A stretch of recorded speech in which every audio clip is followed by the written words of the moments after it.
Welcome to another edition of Set the Pace, running news from Australia and internationally. Alright guys, thanks for checking out this video. Remember to like, comment, subscribe and share this video with your running community. My name is Neil. You may have noticed I've been away on holidays for a couple of weeks, but the running news doesn't stop. So much has been going on in February, so let's jump right in and cover off as much as we can. In this episode, marathon great Eliud Kipchoge announces his next marathon, some unusual world records, results from the Tarawera Ultramarathon trail events in New Zealand, some dates for Aussie runners to jot down on their calendars for 2021, and a few other bits and pieces. First up, world marathon record holder Eliud Kipchoge will run in a special elite-only marathon in Hamburg on April 11, going back to where it all began for him over the marathon distance in 2013. Kipchoge said he was going back to the genesis of his marathon career. He said, "For me, Hamburg is where it all began. I hope to inspire many people around the world by running a great race in the streets of this wonderful city.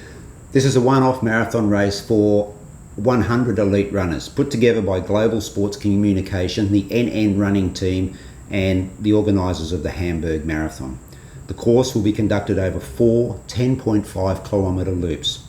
The NN Mission Marathon in Hamburg has been put together to allow athletes to chase Tokyo Olympic qualifying marks. Organisers are calling the race the fastest way to Tokyo. The Olympic qualifying period closes on May 31, so for many, this will be their last chance to post a time to get to Tokyo. Now, it will be Kipchoge's first marathon since his 8th place in the London Marathon last October. Things didn't go well for Kipchoge in London, where he had his worst finishing result in 13 marathons since his win on debut in Hamburg. Kipchoge will use Hamburg as part of his preparations for these Olympic marathon defence in Tokyo on August 8.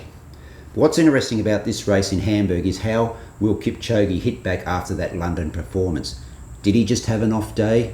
Or was it the start of a possible decline in his marathon running? Before London, Kipchoge was a raging favourite to successfully defend his Olympic title. He may well still be, but if he has another poor run in Hamburg, it opens up the door for others when Tokyo rolls around later in the year. Hamburg is going to answer a lot of questions about Kipchoge's marathoning future. Now here's a world record not for the faint-hearted. Running a half marathon in barefoot in the snow or ice to set a new Guinness World Record. Who'd have thought there was such a thing? But yes, there is. And Norwegian runner Jonas Feld Sevelundrad did just that recently, running 1 hour 44 minutes and 58 seconds to smash the previous record of 2 hours 16 minutes 34 seconds held by Wim Hof. Jonas stopped at 5 kilometres and 10 kilometres to check on his feet, and when they were okay he continued on. When he checked at 16 kilometres he said, "It's hurting quite a bit." And then, with 2 kilometres to go, he says, "Right now my feet don't feel cold. Maybe they are so cold they are numb." Jonas has his own YouTube channel and documented the run.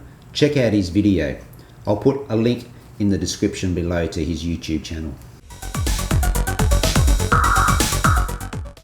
And still on records, in Germany, ultra runner Florian Nischwander added yet another world record to his CV. The 39-year-old set a new 100-kilometre world record on the treadmill when he completed the distance in 6 hours, 26 minutes and 8 seconds.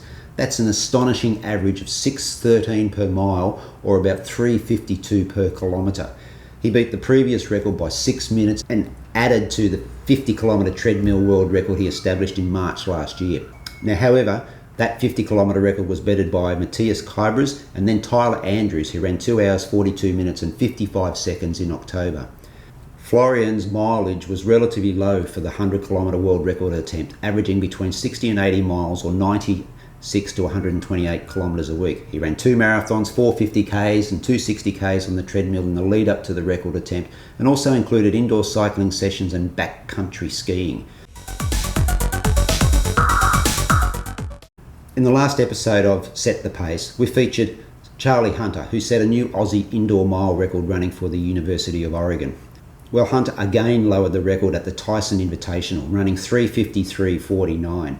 Then a day later he eclipsed Joseph Dang's 800 metre indoor record, running 1:45.59, taking 1.6 seconds off the old mark.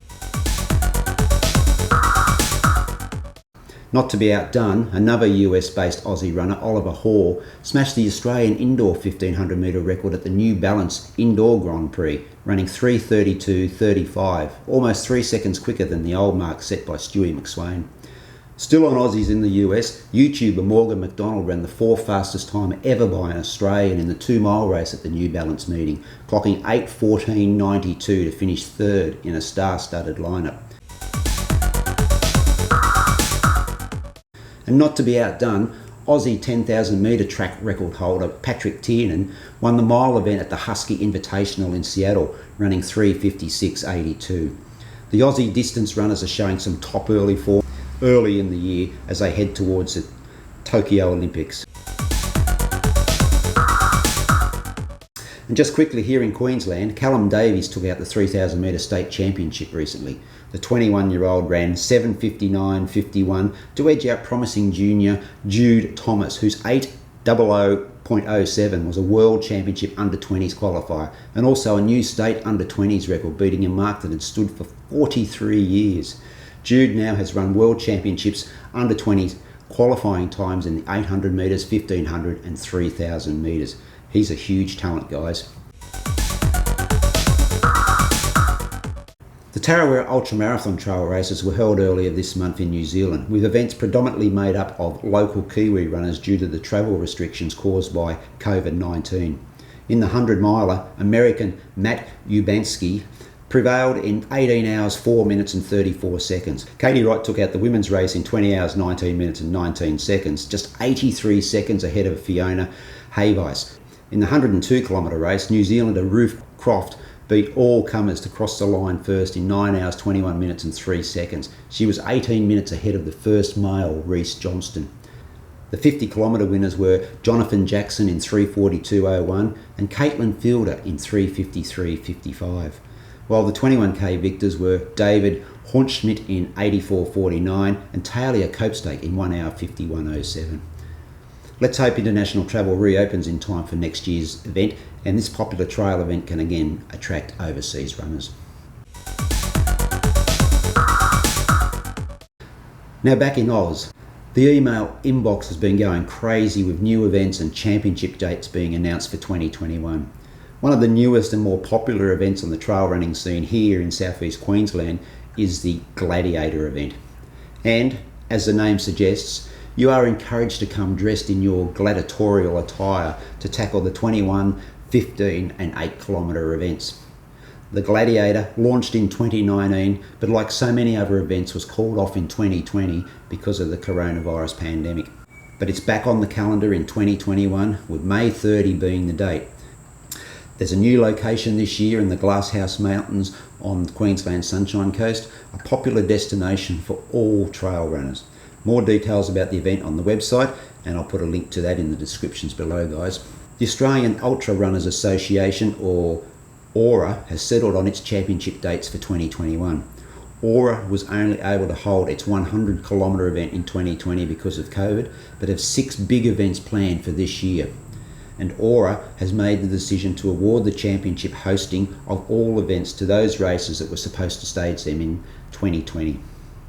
So in 2021, the Australian Championships will be the 48-hour at the Sri Chinmoy 48-hour Track Festival on March 26, the 50 kilometres at the Canberra Times Marathon Festival on April 11, the 100 kilometres at the Coburg 24-hour Track Carnival on April 17, the long trail at the Brisbane Trail Ultra on July 9, the short trail at the Bright Running Festival 50 kilometres on August 28, and the 24-hour at the Butter 24 and 48-hour on September 24.